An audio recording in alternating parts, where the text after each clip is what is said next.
This program is a presentation of UCTV for educational and non-commercial use only.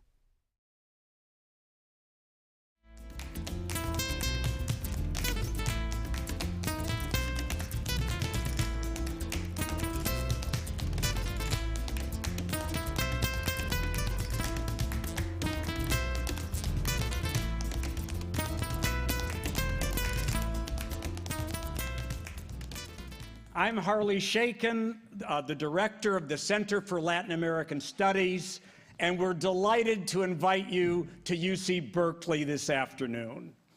For us, it is a great honor to welcome back President Michelle Bachelet to Berkeley.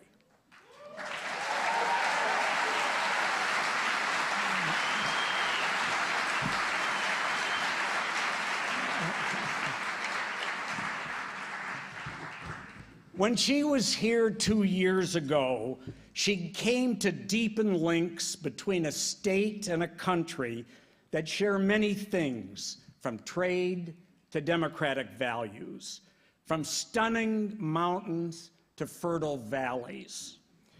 When she was here, she signed a Chile-California agreement and a Chile-University of California agreement to strengthen and deepen our ties. And she received this university's highest honor, the Berkeley Medal, for her extraordinary contribution to human rights and her country's progress. And as if to ratify Berkeley's far-sightedness in offering her this award 2 years ago, when she left office a little over a month ago, she left office with an 85% approval rating.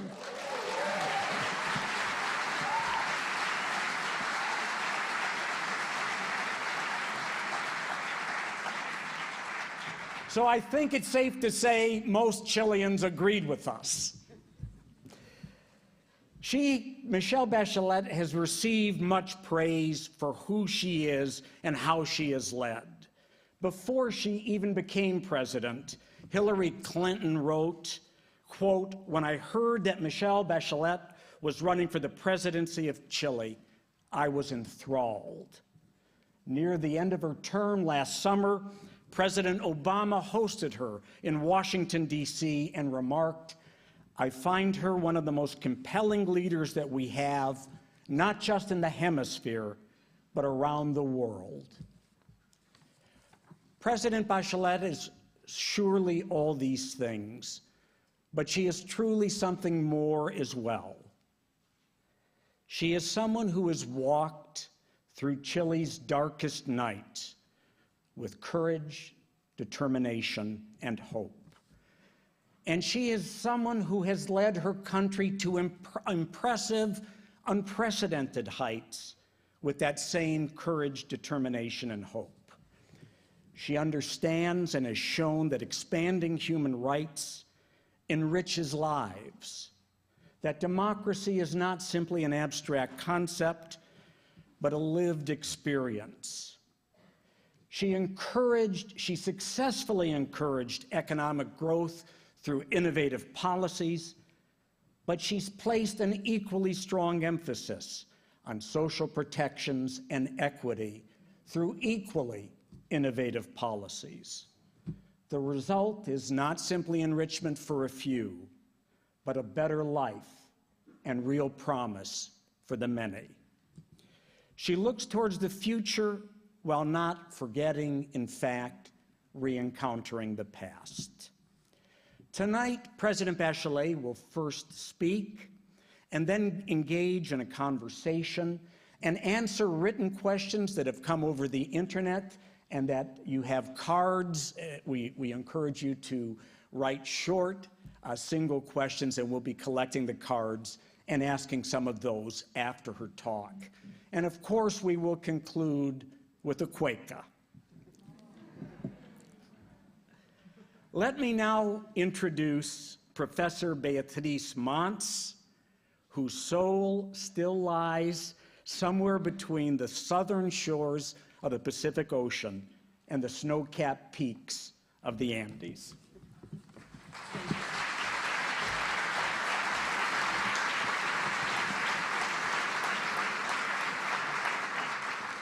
Thank you very much.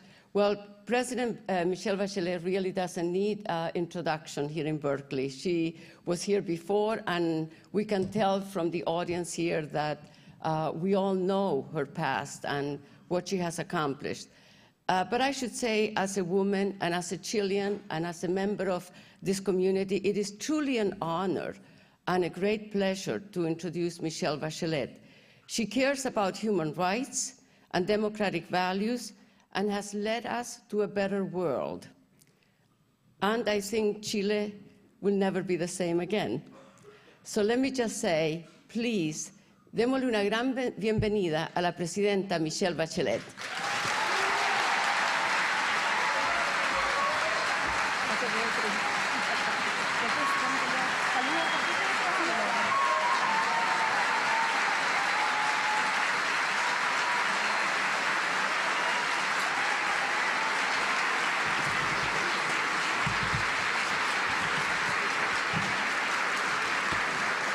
Hola. Thank you very much. Well, friends of University of California, Berkeley, dear friends Harley Shaken and Beatriz Mans from the Center of Latin American Studies, Consular Corp, Chilean Consul, Mr. Alex Geiger, professors, students, friends. Well, let me begin by thanking the University of California, Berkeley for inviting me again, and for your kind words, Harley and Beatrice also.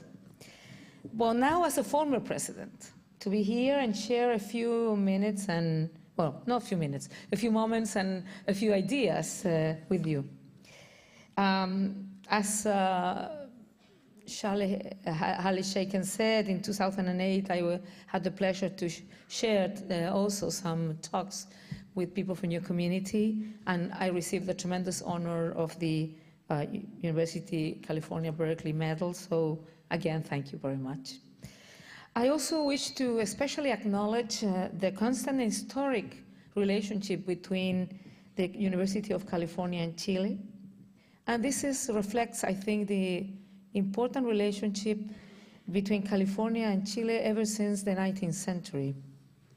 We all know for the times of the legend Joaquín Murrieta, mentioned in Isabel Allende's magnificent novel Fortune's Daughter, to the 1965 Chile-California plan, together with the University of Chile, plan that, as Harley just remembered, we relaunched in 2008 during my government with a view of now improving productivity and competitiveness and sharing, I would say, with mutual interest, mutual opportunities and mutual capacities. And we signed between Chile and the state of California and with the University of California, Berkeley. And more recently, we have always been in relation to the terrible earthquake that on February the 27th struck the central region of Chile from Santiago to almost the lands where Beatriz comes. You know very well, I suppose, that the central region of Chile has a lot of similarities to California, climatically, geographically. And this university has been a constant partner on that long road that has been the history of Chile.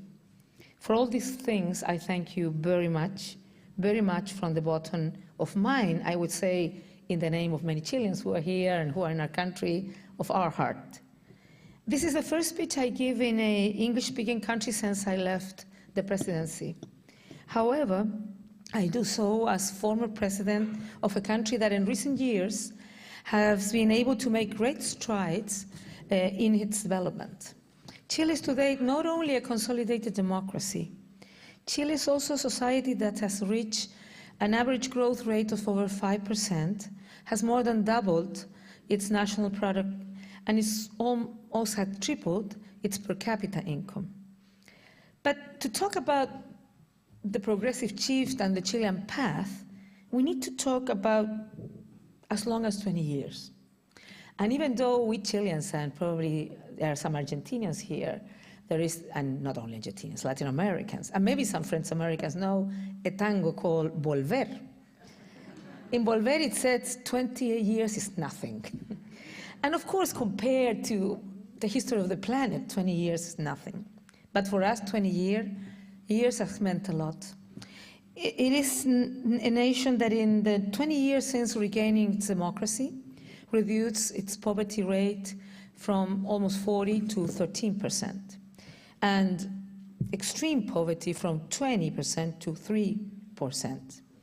And it is a country that over the last 4 years built a social protection network that covers its citizens from the cradle to old age, and we did it in the midst of the economic crisis.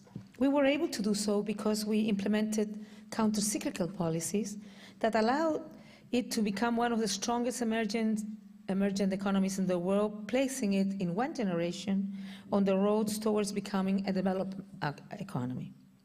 But all of this is probably old news for you. So I want to center my remarks today on a few of the fundamental ideas which lie behind the construction of today's Chile, the Chile we have built since recovering our democracy in 1990.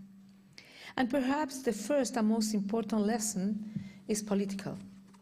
I'm referring to the need to understand democracy as an end in itself, as a space for reaching and renewing agreements, and not as a tool for special interests willing to dispose of it as soon as it does not serve its supposed purposes.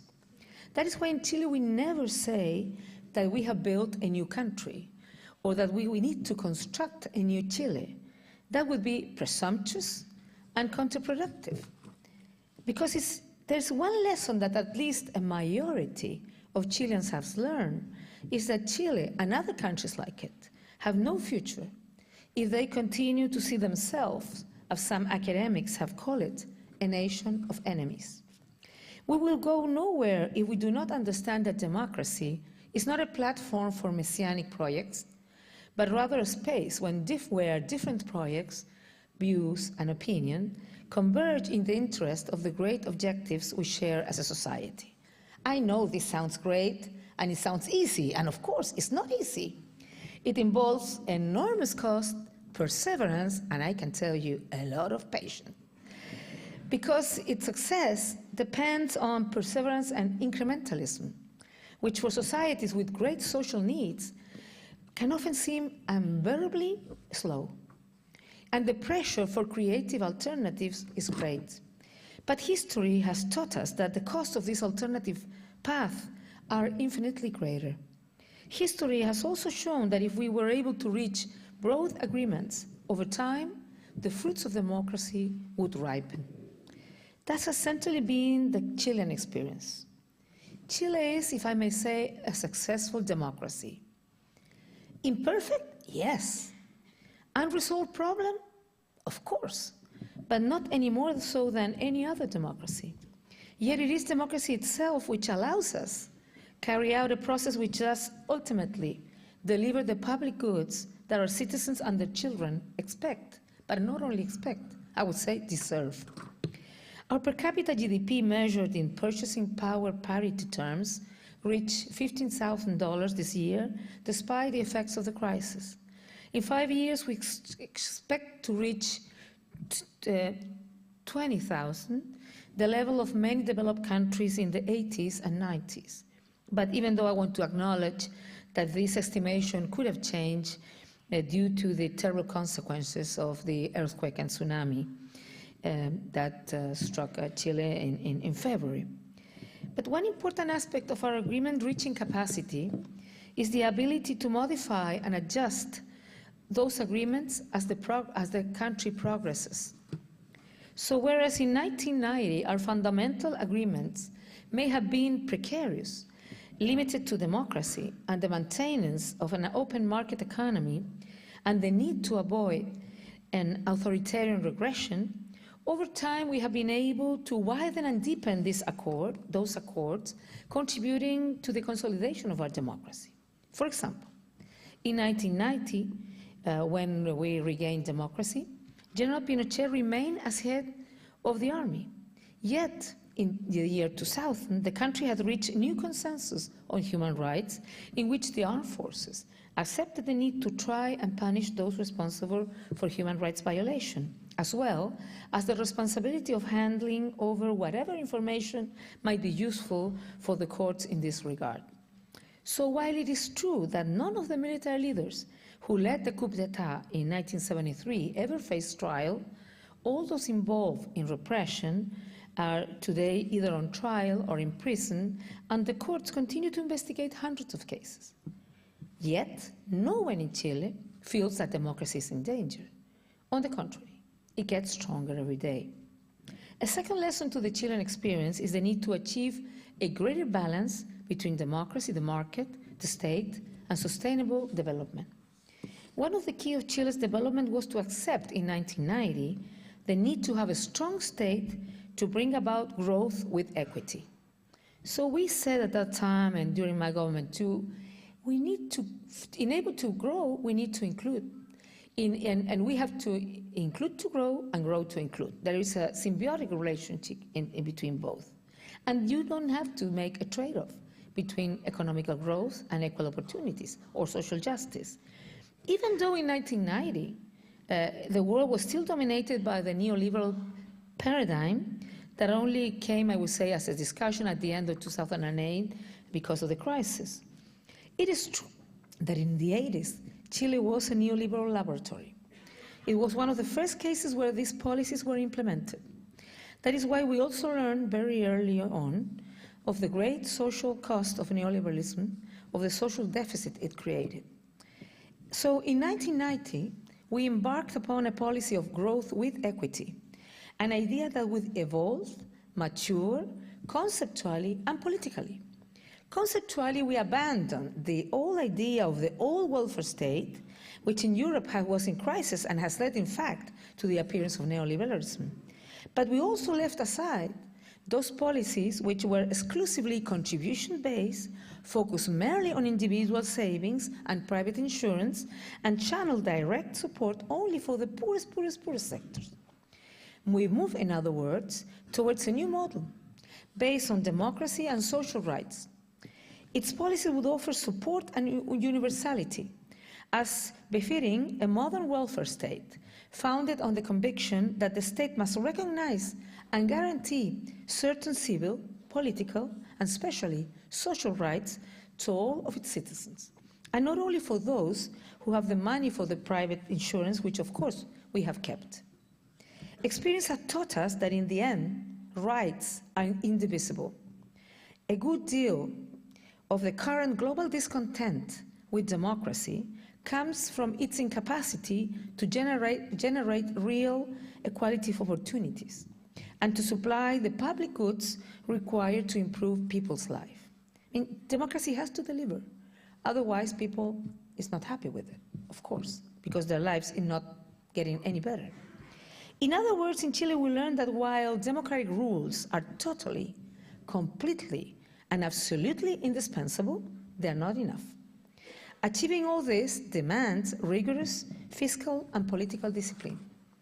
It imposes an obligation to save in the good times so that you can spend or invest when the times get tough. It demands guaranteeing social rights over time rather than having to cut back benefits when the conditions, as it is in the case today, are not the best. This is not easy, and even more so in times of crisis. The challenges are formidable, although not insurmountable. And there are several countries in our own region that have demonstrated that we can succeed.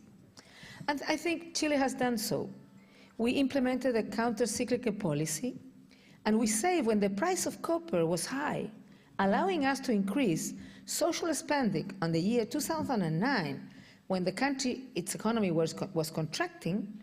We were able to increase social spending by 7.8%, precisely at the time when we were being hit the hardest by the crisis, and precisely, of course, when our people needed it the most. And this is why, at the end, I think the main lesson progressive policies have shown in Chile is that in Latin America, but also in the rest of the world, you can be popular without being populist. Friends, Chile will continue to face many challenges in the future. especially, of course, after the earthquake. But it is also very clearly moving forward, together with the rest of Latin America, on the road toward development. And as I said at the beginning, the international crisis was a big blow for Latin America.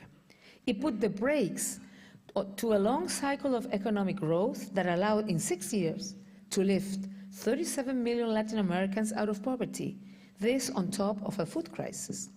However, democratic Latin America confronted the crisis better than on previous occasions, and better than other regions, and now is starting to recover.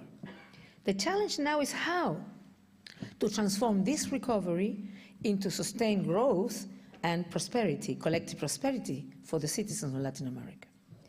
In this, the region faces three challenges that are intimately related. First, consolidation of democracy. Second, increased innovation and productivity. And third, increased regional and world integration. Democratic consolidation became a clear challenge after the crisis in Honduras.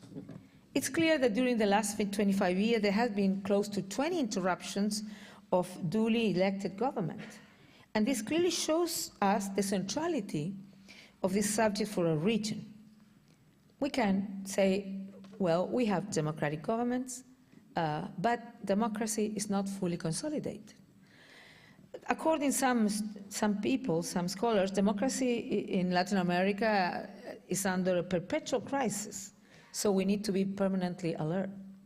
Others, more pessimistic, consider that the democratic spirit has been hurt and it's leading to a sort of democratic recession in some countries.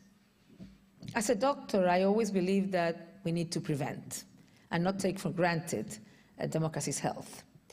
And what do I mean by saying this? I mean we have still a lot of work to do.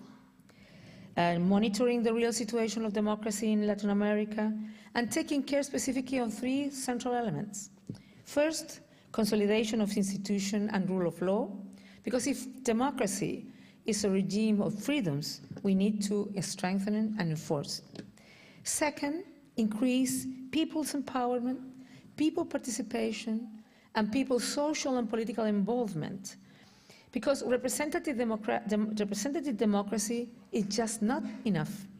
And third, democracy, as I said before, has to deliver, providing or assuring certain public goods or social rights, however you want to put it, to its citizens. As Carlos Fuentes used to say, and I quote, democracy has to be synonym, too, of welfare, equality, and dignity. To consolidate democracy in Latin America requires the total acceptance of democratic rules of the game, but as I said before, it's not enough. There are new pressures. Free and competitive elections, civil liberties, and respect for human rights are, without any doubt, the essence of democracy.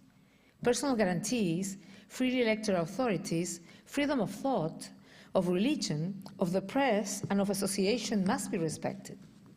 Although most Latin American states respect civil liberties and individual guarantees, in many places people cannot exercise those rights because of the inequalities of those societies or, in others, fear of organized crime.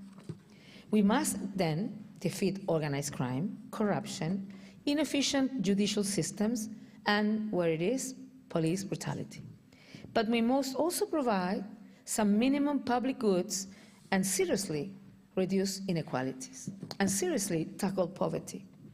This last point is especially true in Latin America because during the 80s and 90s, the social dimension did not receive the same attention as democratization and economic modernization did. And I should say, every time I attended, when I was a president, the international meetings regarding the financial and economic crisis, or when you read the statements of G20 or others, I still think that the social issue is the one less taken into consideration. And I think we have to worry about it because it couldn't be possible that after the financial and economic collapse, we will have a social collapse, and we have to prevent that. Because to not take into consideration enough the social dimension produces a lot of suffering to many people, but also produce an erosion of the democratic legitimacy that was so difficult to build in Latin America. And we cannot wait any longer to move towards a society of freedoms, equal rights, and equal opportunities, which offers benefits to all, and not only to some privileged minorities. I believe it's in this area that the success of economic and social policy in countries such as Chile, such as Brazil, such as many others will be so important. Because we are told that in our regions a few countries are adopting populist policies, but there are many others who have opted for progressive policies aimed at reducing deficits. And when I'm talking deficit, I'm talking, of course, fiscal, but mainly social and democratic deficit. And these policies are working. And because we have seen how, even in countries where center or central right-wing parties have come to power, like in Chile, they have accepted the need to implement or maintain the redistributive policies that we progressives have supported for so long. And I hope they'll do so. All this goes to show how we stand before an historic opportunity to establish new consensus in the region and take another great step toward democratic consolidation. So while in this case it might seem like a victory for progressives, the real winners are the democratic systems themselves. The second challenge is innovation, meaning sustained growth, productivity, competitiveness, integration. Prices of the principal Latin American exports have doubled or tripled in recent years. And the challenge for Latin American countries is to take advantage of this situation and lay the foundation for stable growth and a less volatile macroeconomy. During the last few years, until the start of the present crisis, Latin America and the Caribbean achieved a dynamic export market and better access to target markets. However, as far as competitiveness goes, there is still much work to do. And the real challenge in this area lies in improving our productivity levels, diversifying production and export bases by incorporating more value and knowledge into the goods and services being exported. And this requires a change of attitude. It requires leadership from those in power. Fortunately, many of us learned the lessons from past mistakes. And during the last few years, we did not spend in Chile. We invested in our own productivity. And here, in years 2008, I announced the fund for what it was called, it was a very long name and not very pretty name, for a bicentennial fund for advanced human capital. But what it meant, it was $6,000 million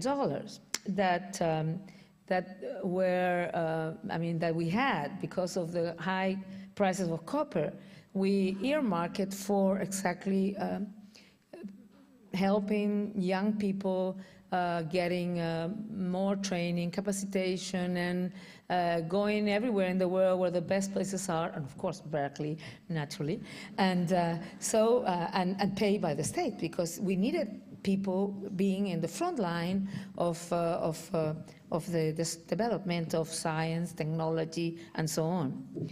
So that's why I say we invested in our own development and productivity. We invested intensely in education, technological transfer, and infrastructure, with a special focus on competitiveness. When I say this, I'm not mean that the work was done. I mean, we did that, but of course we have to continue working, and there's much more to do. Finally, the region must move in the direction of more regional and international integration. The share of inter-regional export in relation of total exports increased from 14% in 1990 to 20% in 2008. But this is still way below inter-regional trade levels which exist in the European Union, in NAFTA, or in the ASEAN members. In other words, there's little integration of the region's manufacturing chains. Greater intra-industry trade within the region would lead to greater interdependence, less volatility to inter-regional trade, and also to a strengthening of mutual economic links. This would allow for growth of the larger economies, but also for support for growth of the smaller ones. It also shows high cost of inter-regional trade, and we must, and this is, the high cost is consequence of a lack of adequate infrastructure, poor logistics, and high administrative costs. And much can be done. For example, Chile, Bolivia, and Brazil, the three presidents, developed a bio-oceanic corridor 3,000 kilometers long from Santos in Brazil through Bolivia and ending in Iquique and Arica in Chile. So, and connecting Atlantic with Pacific and providing lots of possibilities. Solving this issue would also greatly increase Latin America's competitiveness, attract foreign investment, and promote diversification of export to the rest of the world. Greater integration will allow us to take better advantage of the opportunities offered by this common region, the Asia-Pacific region. We must build commercial alliances, produce synergies, and strengthening productive complementarity in line with the 21st century economy. But I must insist that all this requires a new approach. I did not mention, but of course, all of this has to be think and rethink and push with the idea of green recovery, energy, new renewable energies, and so on. Nothing that I have mentioned here is impossible. On the contrary, history is full of realities that were once thought to be impossible. Decades ago, it seemed impossible that many countries of the third world would catch up to developed countries. 3 decades ago, democracy in Latin America was a dream. Today, we must prove that democracy can integrate liberty, opportunity, welfare, and citizenship. This dimension must go hand in hand with democratic procedures to ensure that they offer a qualitative and quantitative improvement in the quality of life of our peoples. We must leave behind us years of regional political antagonism and must work together to face a dynamic new world. And more than anything else, we must move forward on concrete issues and not get trapped in rhetorics. My friend, all of this is what we have started to do in Chile, and it remains the focus of our struggle in the years ahead. And I'm sure that we continue working, understanding that we can think on countries that can be successful in economic growth, but on the same hand can be very successful in providing to its citizens better conditions of life, that it is possible. Chile has made it possible. It doesn't mean that there's any enormous amount of challenges, of problems that can have to be solved, but I say this, that we have to have hope for Latin America because it can be done. Every country will find its way of doing it, but it is finally what our peoples of our region deserve, and that they are waiting for the leaders to produce this possibility of have a better place to live for everyone. And that's what we try to do in our country, and we will continue now, not as a president, but as a former president, working for better conditions of life in Chile and Latin America, wherever I would be. Thank you very much. All the best for you.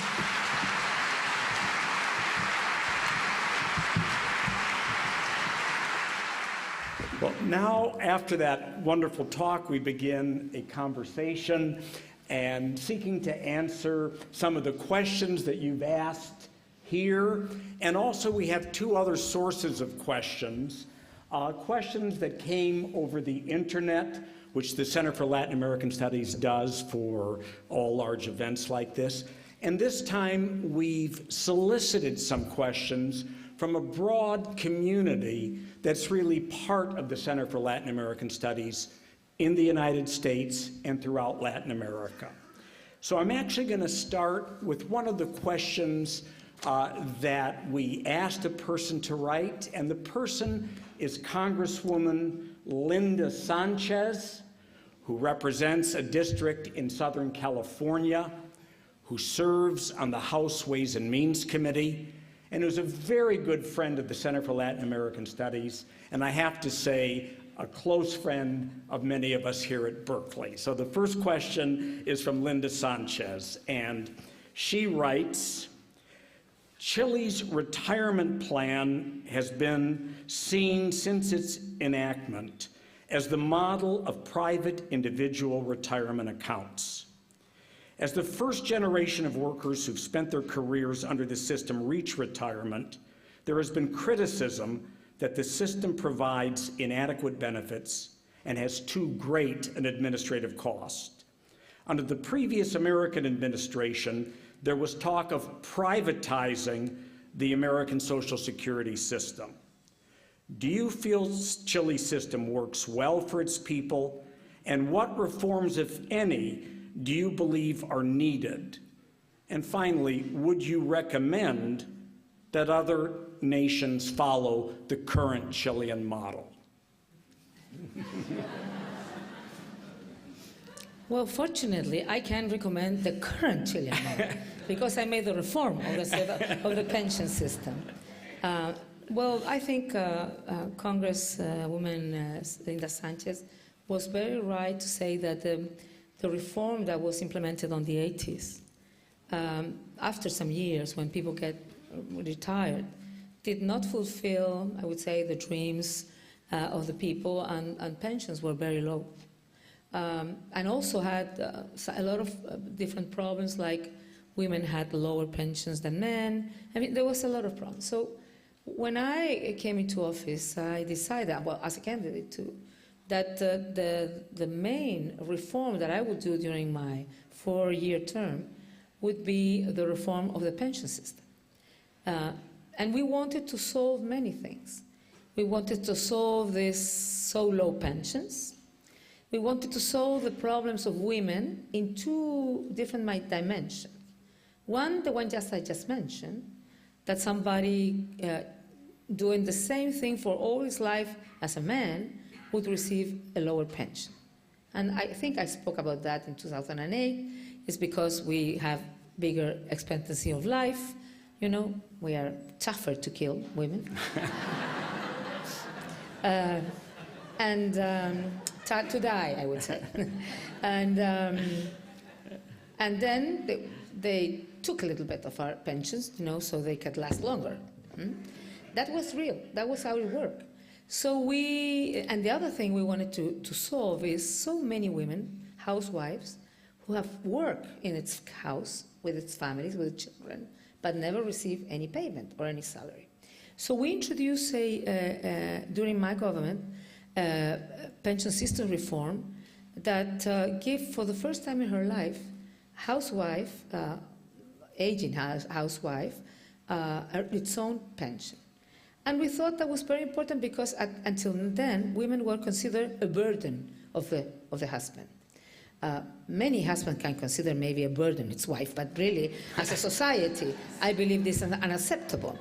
And also because we believe that women, or men, I mean human beings, has to be subject of rights. And we wanted to dignify their lives. So we introduced this pension, and they have been receiving since the 1st of July 2008. We started, I spoke about incrementality, because every reform we have done in our country, we have made it very responsible. And with this concept that I also talk about, not to have to, how you say that? Set back is the word? No, to cut back benefits if the economy is not going well. So we designed the reforms, and we put into sovereign funds reserves. So if the economy won't be well, we don't have to cut benefits for the people. So we can assure they will continue receiving benefits when they have to. And that's why we started with 40% of the old people with this new system. Last year, in the 1st of July 2008, the 1st of July every year, we increase the number of people receiving this new form of pension. And the 1st of July 2008, we went into the 45%. But I think the crisis was going on. The 1st of September, I advanced 1 year the reform, and we went into the 50%. And in 2011, the 60% of the population of Chile will be receiving pensions. The other 40 has enough salary to have pension, so it's not the group that they need special attention. And women not only will receive this pension, but also we thought how we deal with this issue that women live longer and how we deal with that. There was a lot of different technical possibilities, but we decided at last to give a bonus for child born alive or dead, and for adopted kids that would be received by the woman the day they retire. So in that sense, we solved two problems, if I may say. The difference between the pension from a woman and a man, and second, the idea of the children are responsibility of the whole society. So we are all part of this, and so women will receive better pensions, or at least not better than men, don't get worried, but the pensions they deserve, really. So if you ask me if we recommend, yes, but this new pension system, we fully recommend, but not the older one. So I will send a copy of the law to the congressman, and also of the.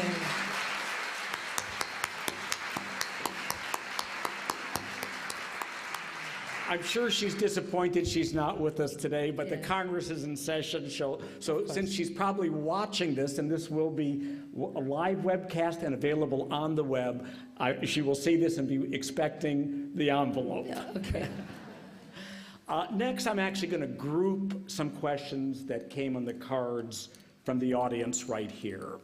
So I'll read three, and you'll see in a moment they're not exactly thematically related. The first one is, in Chile, you enjoyed wide popularity. Why do you think the Concertación was unable to win the recent election? What do you see in the future with the Piñera administration? The second one, in this country, President Obama is accused for being a socialist, as if it were a plague. How could you have been elected as a declared and underlined member of the Socialist Party? And finally, Chile is always described as one of the most Catholic countries in Latin America. As an agnostic and a single mother, how do you explain your election and leaving office with an 84% approval rating? Well, I think the last question, I would say many people is asking themselves, how was that possible? But I will try to answer. Well, I think the political forces that are represented by the Concertación of Party for Democracy. I mean, I don't know how many of you knows the history of Chile, but after the coup d'etat and when political forces start, regaining again and trying to push towards democracy, there was a group of political parties that came together that in the past were adversaries, who believed that the common things were more important than the things that could separate us, and decided to create, to bring a candidate to the presidency and to produce a program of the kind of society we wanted to have in Chile, a society with democracy, with freedom and equity, with growth and equity. And that is the Concertación of Parties for Democracy. And it had been in 20 years in power. And as you know, in 11th of March, a new government, now center-right, came into office. The thing is, much has been said and asked, and I will tell you, they ask me this question everywhere I go, in Chile, out of Chile. How is it possible that you did not transfer your approval to your candidate? Well, things are never mechanical. I mean, when President Lagos finished his term, he went out with 60% of approval. And I was the candidate, and I was clearly his candidate. And in the first round, I got like 46%. And the second round, I got 53 or 54. So it's never mechanical, the transfer from one person to another. I always said that Alianza is the name of the other coalition, the coalition that leads President Piñera. I always say that the Alianza did not win, the Concertación lose. And I think, I don't want to go into details now why I believe the Concertación was defeated, even though the government, the president had a great approval, but the government also, the cabinet has also a great approval, 60%. Because I think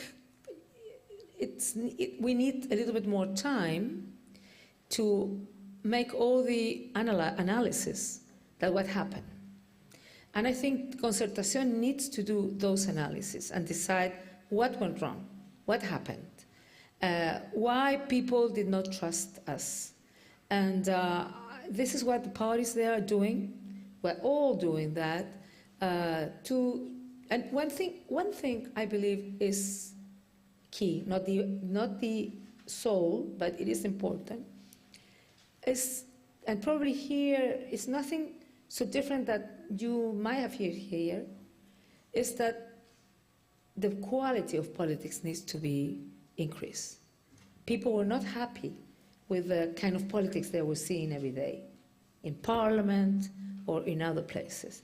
And I think one of the main issues that must be taken into consideration and taken into care, I would say, is, and one of the things my foundation tries to also have some work on it, is how we can improve the quality of the politics. Because I am so convinced that interest groups are essential, but the only ones who can build, who can propose to a country a global perspective for the development of society are the political parties, is politics. Because social groups of interest are great, but they have specific interest.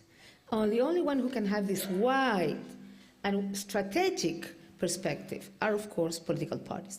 So I think we need strong political parties asking themselves the essential questions of a society and giving answers and proposals to the people, but putting in the central part of its concerns the people. I mean, people need to see its politician working for them, trying to generate solutions for them, and not making, how could I say, being involved in small little things that don't take into consideration the people's needs. And during my government, we try always to put in the center of the public policies the people. And when it didn't work, we confronted the truth and said, it didn't work. And we're going to work hard to solve this. And I think people really acknowledges honesty, acknowledges people are working for them and not with other kind of interests. And third, are working for the whole population, not only for a few, not only for your friends, if I may say. And I try to do that because I really believe, because what I've said there, I really believe it. Because we lost democracy, we need to take care of democracy, cuidarla con mucho cariño. We cannot, I mean, it took us so much time and cost to build what we have been able to build, that I don't know if that's the correct words in English here, we have to take care of it as something precious. Mm-hmm. And that's what I think we have to do.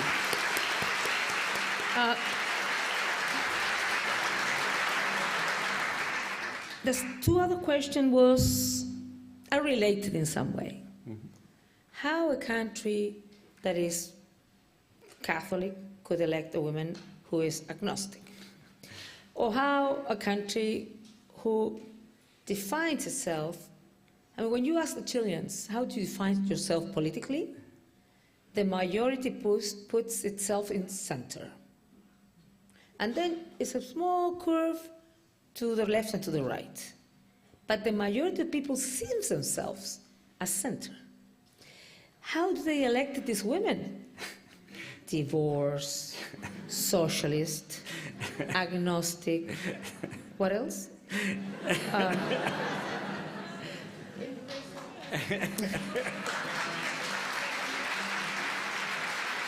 With my history, as I told the Commander-in-Chief when I was the Minister of Defense, I know that I have all the capital things in it, but we'll work well, and we did. We did very well. And I think the answer is related to what I just said. I know when somebody calls President Obama a socialist, I suppose in his country, this has been considered as a bad word because that's probably what they're trying to do, to give a bad image to President Obama. But the thing is that I think people are wise. People know what a president like President Obama is trying to do, and will not hear, how you call it in English? ¿Cómo se dice sirena? ¿Sirena? No, la sirenita. Won't hear mermaid sings, I would say. Mermaid sings try to distract people from the essential issues. And if President Obama is trying to do important reforms, of course there are mermaid sings or tunes that try that people wouldn't understand exactly what's going on. I think there was people who thought they would never voted for me because I was a woman, first of all, because I was a socialist, or agnostic. But you know what? As they have known me as a minister, I mean, mainly people trusted in me. And what I think is very important is to continue doing everything so people can continue trusting in you. And I'm sure, and I hope, that President Obama has a great success, because he's a great guy, a great president, a great leader, and I love him.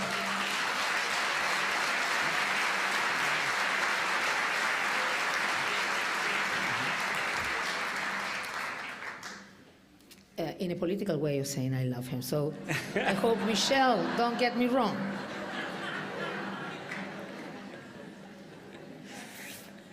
I should point out, you reminded me of something. I introduced you at another event while you've been on campus, and I said that Michelle Bachelet was not simply the first woman elected president of Chile, the first woman elected in her own right in Latin America, but the first woman who was appointed defense minister in Latin America. But she corrected me and said the first woman defense minister in all the Americas. So there's a bit of a challenge here.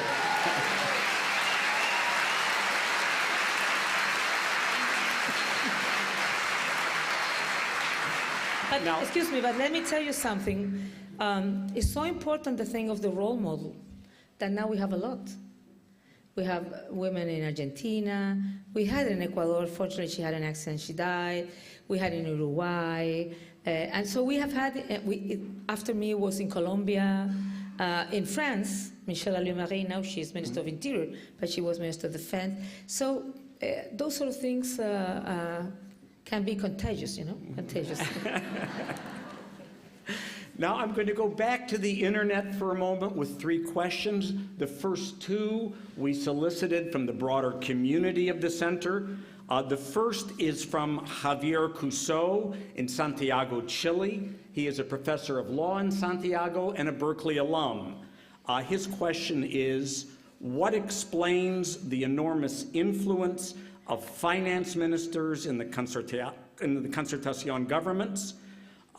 Do you think you should have gone ahead with labor reforms aimed at increasing Chile's extremely low rate of unionization, 8% of the labor force?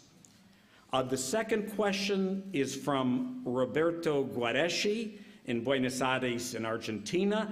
He is the former managing editor of Clarín in Argentina, and he writes, what was the hardest, or which were the hardest questions your administration had to deal with regarding Argentina?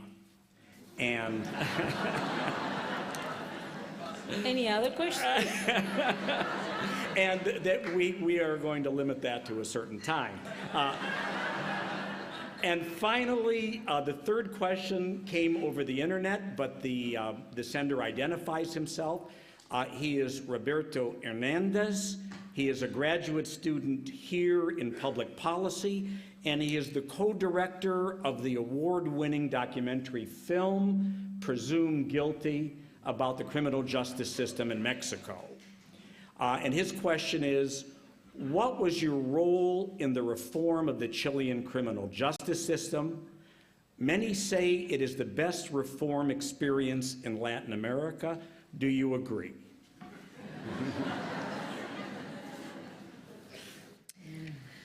Well, I would say that Minister of Finance in any country do what they have to do. And they have to recommend the president some decisions. Well, they're economists, and no one's perfect. But this is a joke I always tell them, because in our country, when I was elected president, they said, she's not an economist. She will know nothing to do. No? And, but during the crisis, when nobody understood, and still I don't know if many understand, and estimation were all wrong. Every week they changed, and they were even wronger. So I said, what was that thing with the economists? No, I think economy is central, and the finance minister are, in Chile, we have a finance minister and a minister of economy. And it's essential because a president needs to know exactly what is possible to do. I mean, which are the ranges that I have? Of course, as you can imagine, the Minister of Finance always wants a little bit, and you want everything, more and more. So, but you take the decisions, but you need to know the possibilities. That I'm talking about budget, I'm talking about bonus, of benefits, and so on. Any, and I've met many, Minister of Finance would like to maintain the macro balances and so on, and not to get into any deficit and so on. But during the crisis, we developed a fiscal plan that was the fifth biggest in the world regarding the relation with the GDP. It was 2.8% of the GDP. And we came into a certain deficit, of course, but it was the moment to do it. I mean, what were we saving for if people didn't have jobs, if the economy was contracting? So we said, okay, we behaved well for many times. We were very responsible, but it was not just to save for saving, it's to save for the moment where the economy needed to. And that's what we did. And it had very good results, because we could produce, help producing jobs. And while the increment of unemployment rate started at the end of 2008 and started increasing, in August it stopped. It stopped, it stabilized, and then it continued down, down, down, down. So it did work. And the economy started to recover. And we did not make any fiscal plan regarding financial system, because our financial system had these terrible problems in the 80s. So we have just introduced the adjustment, so we did not have the terrible financial crisis that you had. So what I mean to say is that the finance minister proposed me that. We discussed, we improved, I told him, look, okay, let's do a lot of things, but poor people must not be paying the crisis. This is a party, we were not invited, and now we have to pay the cost. And the workers and the poor people won't pay it. And so let's find a solution for that. Of course, he speaks specifically of the labor reform. We were working on labor reform, because as he mentioned, in Chile it's very low, very low. I'm thinking it's 7%, I think, of the working force that has collective negotiation. There are some other kinds of negotiations, but collective negotiations. So we started making a law before the crisis. And so we started making it, trying to get into agreement between the business community and the workers. And we worked with both of them. And it came a project of law, a bill. But at the end, nobody liked it. The workers, the trade unions didn't like it, the business community didn't like it, and the members of parliament didn't like it. So why should I send a law that nobody liked? So I said to the minister, you have to continue working the best bill. And then comes the crisis. And he said, okay, now we have to put it in the freezer, because now we have to produce jobs. So let's wait until this situation improves, and then we send the law. And there's two things I could not send to three things. I could not send to the parliament because of the earthquake that took the last days completely. One was the possibility of to advance in a possible labor reform. Second, one thing that in December or November, I have given to my minister the task of building a bill regarding increasing maternal leave. Now in Chile it's like 74 days, some days before the birth, and like 2 months and a little bit more after the birth, paid by the state. And we wanted to increase it to something 4 months or 6 months, whatever. And the third was state administrators of pensions. But the earthquake took all our energies and we just couldn't do nothing about it. But now from other part, we'll try to continue doing those things too, helping in those things. Roberto Warashi asked a question about the hardest moment in our relation with Argentina. I would say the first year of government, while Nelson Kirchner was the president, there was a toughest winter, and there was some lack of gas. So there was some situation where sometimes, we received gas. At that time, we received gas from Argentina, natural gas, I'm talking. So we started talking to President Kirchner how we could solve this, because the winter was hard for the Argentinians, but also for the Chileans, and that we couldn't continue without the necessary gas. So we find some ways of solving it, because when there's good relation between the presidents, you can try to find ways considering the interest of both nations. But at the same time, it was an opportunity, because this was not the first time it happened, this kind of situation. And so when I came into office, I said immediately to my Minister of Mining and Energy, we have to develop a new energy policy where we'll not be dependent on one source, on one country that provides energy. So now what we did, we built 2 plants of gas, and we are buying from many countries. They bring it from ship. So we are, it makes us creatively develop a lot of different, we are developing a lot of renewable energies. We're working on solar energy, on wind, on grass and biomass, in all kinds of renewables. So first of all, I want to say we did have this situation. We solved it through dialogue and understanding between 2 countries. And with Argentina, we increasingly develop closer and closer relationships. We signed a strategic association, and the 5th of April of 2000, no, it wasn't the 5th of April. Well, I don't remember the exact day, but President Cristina Fernandez went to Santiago, and in the same place where O'Higgins San Martin make his big embracement, we embraced ourselves and signed the new association between Chile and Argentina.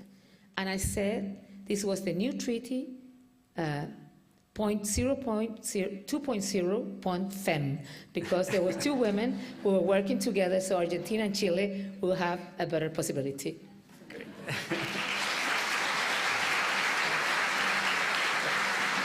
And Roberto Menendez asked about which was my role in the reform of the criminal justice system, the best in Latin America, he said? Yes. Well, I should say I had an essential role, but really I had no role at all in this, because it was made during President Frey's government. The one who had a role here was Senator Alvear, who was the Minister of Justice. I had no role in it, but it is pretty good. It is good, and we have been working with some other countries, Mexico, Paraguay, and some others, to share experience on this system.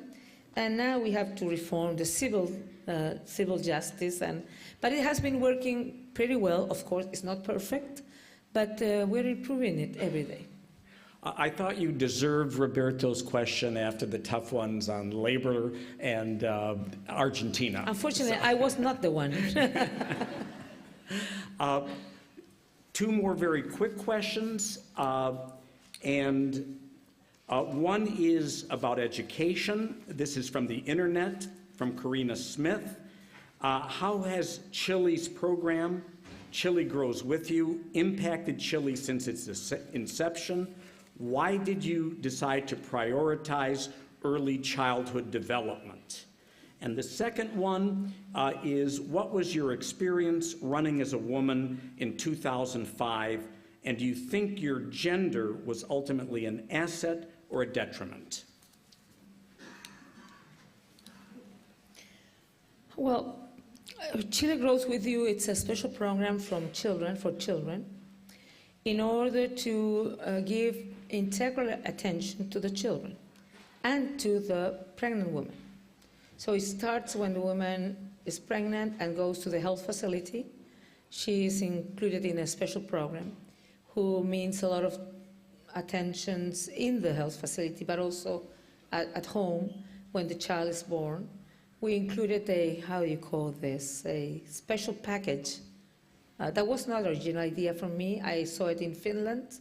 Every woman who has a child in Finland receives a huge package with a crib and clothes and a lot of things, so the family can start in a good way protecting and caring for children. Of course, in Finland, it's for everybody. We started for the 40% of the Chilean women who had birth in public hospitals, because they're the ones, more vulnerable ones. And children will be taken care in health facilities and until they are 6, with a special program. And also nurses, we tripled the nurseries, and we increased incredibly kindergartens, because we believed, and the reason I prioritized. Even though when I was a candidate, I spoke to many people, and I went to some think tanks where they told me that it was incredibly expensive, so I shouldn't do nothing about it. I really believe that inequality starts from the cradle. And if you don't fight from the cradle, trying to level the playfield, it will be very difficult in lifetime to be able to sort out all the obstacles that for a poor child or for a poor young person life poses. So I believe really, as a pediatrician, as a mother, but as a pediatrician, that child are born with its best of it. And if a society gives the opportunity of developing all these capacities, all its possibilities, really we will give them equal opportunities to be great people in the future, great young people, great adults, people more happy, and that can had better life. So that's why I decided, maybe it's expensive, but you need to do those kind of things to really not talk rhetorically of helping, improving people's life, to do concrete things that improve people's lives. On the other hand, why I prioritize? All the studies, many made here in the United States, and probably many made in California too, demonstrate that when a child receives love, protection, will be a young person who will be in best condition to, with its peer, to say no to things they have to say no. On the other hand, abused child, abandoned child, it's not a rule, but it's more frequent that they could go into delinquency, to disadapted behaviors, drugs, or alcohol. it's not that 1 + 1 is 2, but it has been seen in research that it is, like I would say, it won't promote good, healthy behavior, social behavior.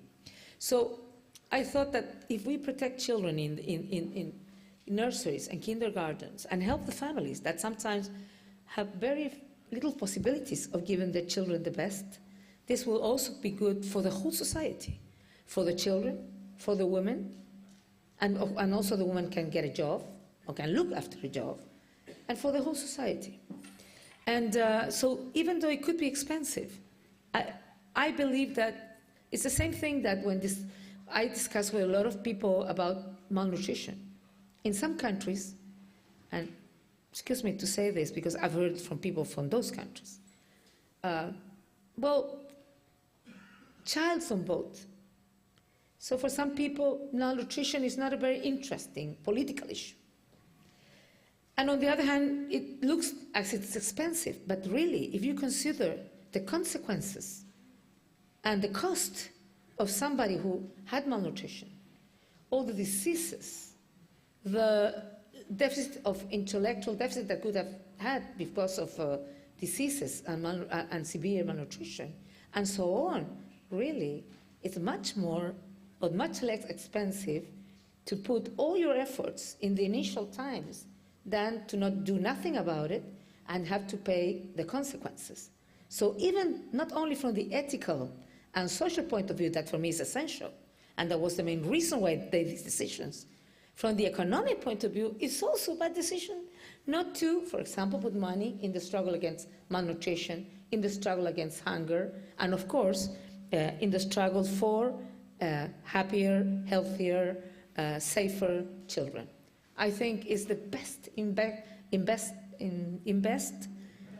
investment you can do in a country. So I have no doubt of that.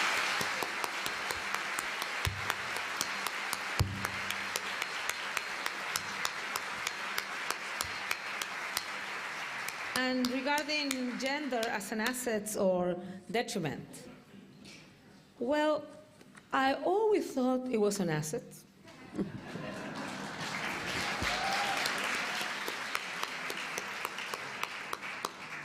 Even though it had its moments. And there's things, maybe I talked to some of you when I was here about some of this issue, but it's really incredible. For me, I was a good student. I won all the prizes and awards at my school. Nobody ever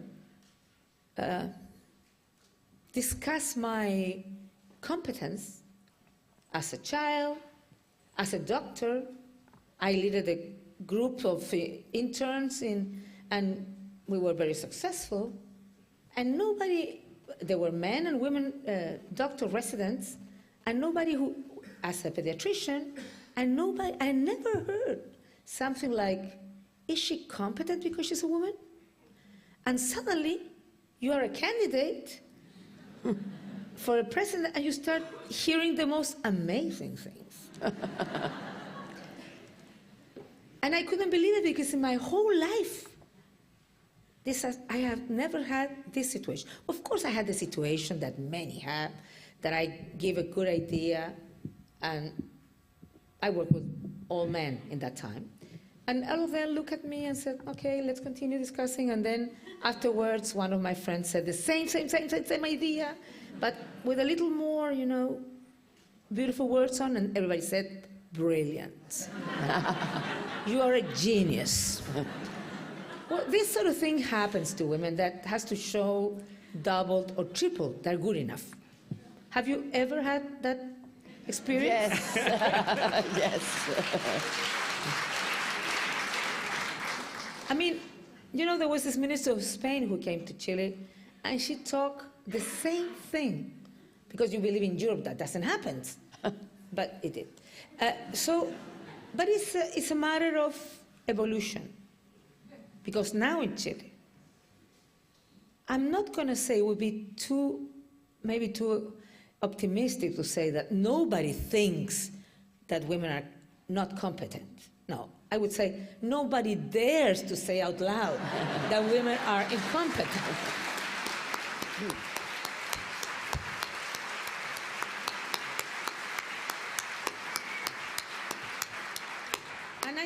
important because, I mean, it was a problem, as I said, because women speak softer.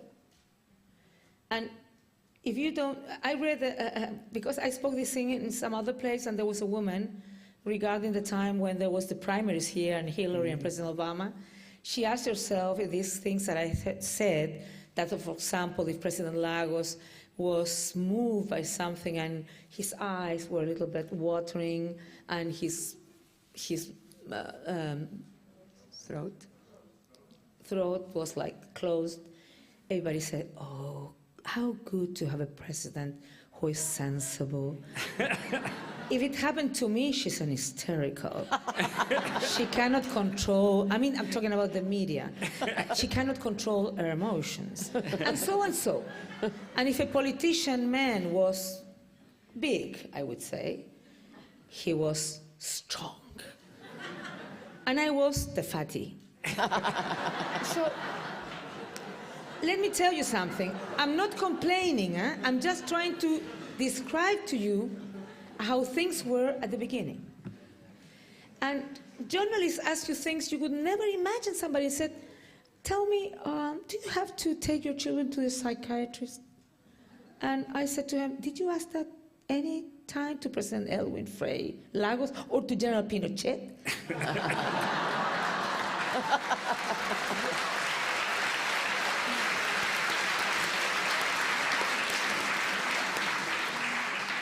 When I'm telling you these things, it's because what I try to point out is every time any of us starts something new, we'll have to confront with prejudices, we'll have to confront with resistance to change, and that is normal. And I knew that would happen. Sometimes it wasn't pleasant, I have to tell you. But I knew it came with the suit, you know? It came with the job. And that if I could be successful in this, of course, could I fail? I would be opening doors and windows for so many women and men, because they will free themselves of prejudices. You know?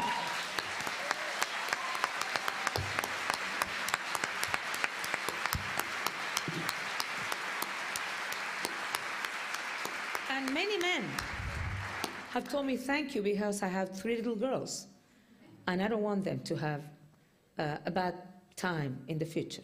I want them to have all the possibilities. So I would tell you to be a woman, and I said if the voice is not so strong, you know, some people hear it as weakness.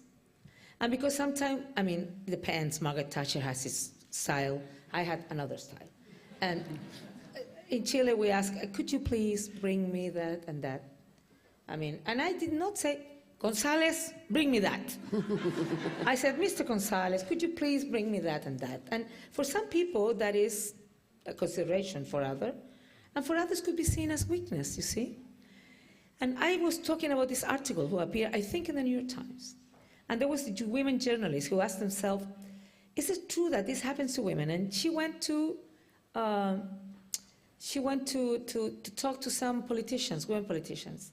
And they told her, you know, if we don't swear, everybody believes we're weak. So we have to be like tough and swearing and stuff. And she went to Wall Street, that was before the crisis. And women, very important women in the crisis, they said exactly the same thing. So what I'm trying to say, and this can happen to a man who starts something new, you will be confronting difficulties, cultural difficulties, because that's natural, it's normal. And if you, as I did, decide to be a president as a woman, not as a man, of course this will happen. But at the end, you know, it's much better, because people knows that you're doing things that you really believe in. You're not posing or disguising yourself as something else, so your credibility will be maintained. And on the other hand, people acknowledges that there are some things that women do or styles that women develop that can be very good for the society, because the social protection, the empowerment of women, the conviction that children are essential, that older people need dignifying conditions of life. I mean, I'm not saying this is a women issue, but it's also a women issue, you know? And also to introduce gender issues like struggle against domestic violence, and many other things, as I said, equal salary to equal job, and so on. And something that I didn't have any success for. It was balance between men and women in politics. Because even though I sent not a quota exactly bill, it was, I thought, most of our members of parliament don't like this. So how could we push so we have a better balance of women in elected positions? Because we have only 12% in the House, and I think 2 or 3% in the Senate of women. And that does not represent our women's capacity in Chile. So I thought the most oldest incentive of the world, unfortunately it's not love, it was money. Parties who will take more women candidates will receive more money.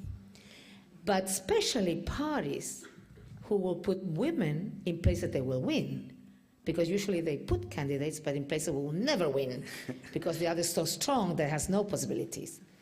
But there is sleeping that bill in the parliament.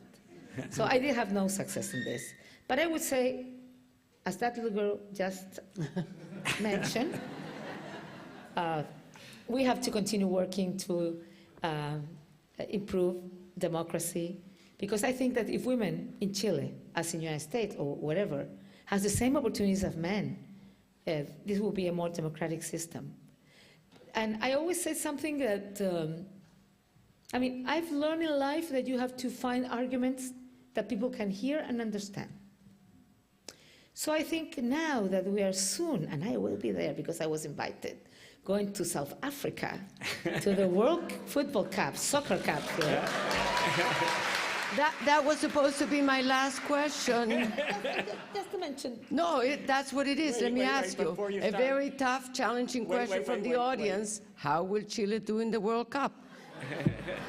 But I will use first the example of the World Cup to talk about what I was just talking. You know Marcelo Bielsa? He's an Argentinian. He's the national coach. He has been great. He's a great coach.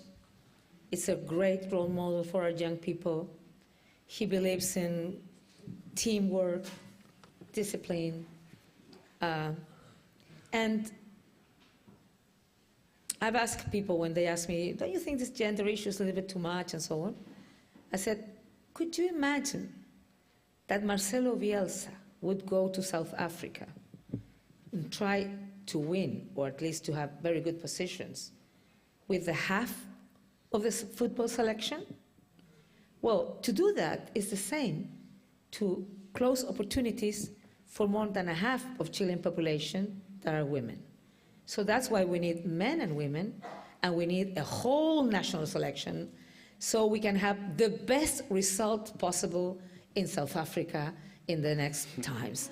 And I will be there cheering and supporting our team, at least in the first game.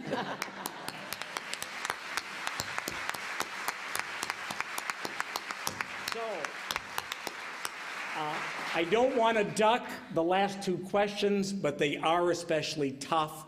So I'm going to turn it over to Professor Motz. There is one tough question that I already asked. How will Chile do in the World Cup? That's the question. Well, I don't know, because the only thing I know is that they're going to be there playing with all of their hearts. And that's what I think must be applauded.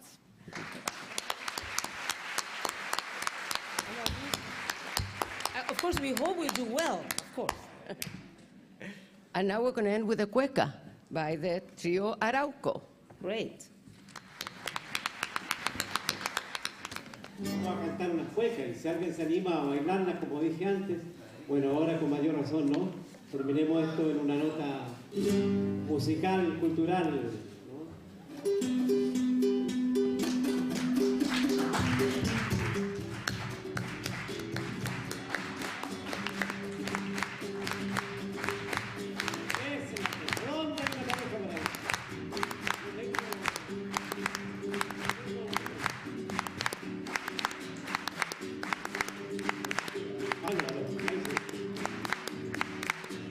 Los lagos de Chile.